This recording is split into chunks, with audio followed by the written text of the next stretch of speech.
Okay, team, so I'm going to show you today how to load a blade and how to load your suture, what instruments are used. And again, this is for your basic. Sometimes you're going to have to use your instruments to set up the blade, or sometimes you're going to use your disposable scalpel.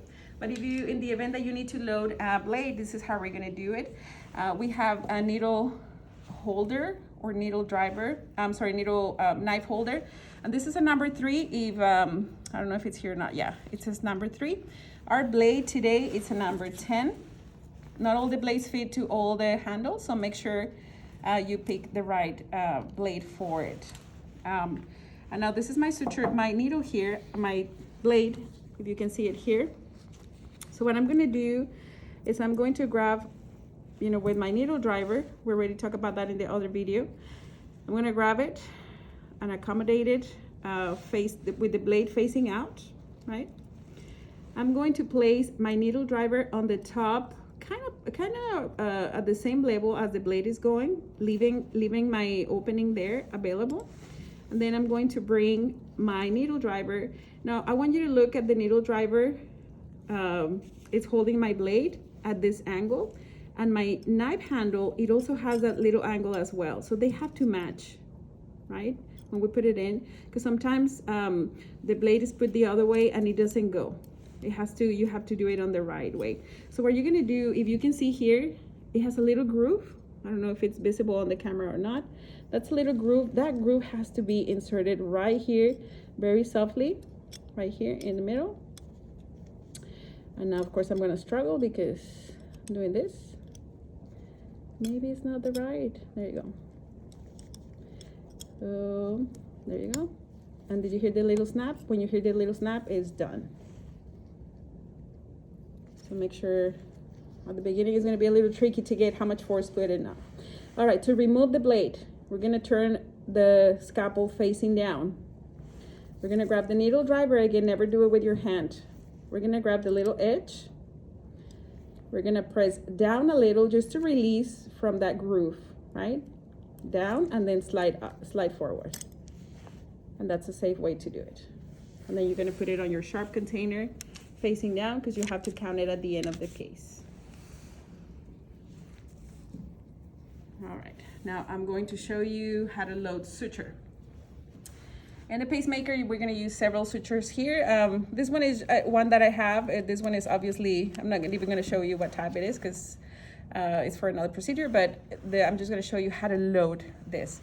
We're going to put your suture needle facing down. You're going to grab your needle driver again, and then you have a little curve here, so we're going to grab it about halfway between what you can see here, perpendicular to it. Grab a bite. I'm going to go sideways. Close your needle driver, and then you're going to roll your wrist to release the suture in a circular motion. Now, once you close the clamp here on the top, your clamp is closed, your needle is secure. So go ahead and remove the thread from the cartridge, right? It comes out. If it's too long, use both hands so you don't lose the end, right? Now this is just to release it from the packaging.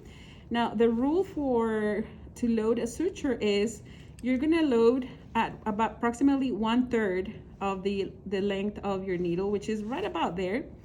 The only modification that you're gonna have to do is release your clamp, open it, and then tilt it a little bit higher. So it's not straight. I'm gonna phase you forward so you can see it's not straight. It's pointing a little bit slightly higher. I think you can see it. Let me see. Right there. So it's going to point slightly higher. It's not horizontal, right? So that way the surgeon is going to be able to go in and bite at that angle. If they don't like your angle, they will just go ahead and adjust it, right? And then another way that you can pass on the suture, and this is never going to look bad at, this is probably your safe bet if you don't feel comfortable, grab that suture, release your clamp, your needle driver, and then face the needle down, clamp again. So this is protected. Wherever you put it, however you pass it, you will never get puncture because it's the tip of the needle is protected. Okay, you can see that. And then even if you leave it on the field, you know, you know it's next, and you leave it on the field, it's protected, nobody's gonna get hurt.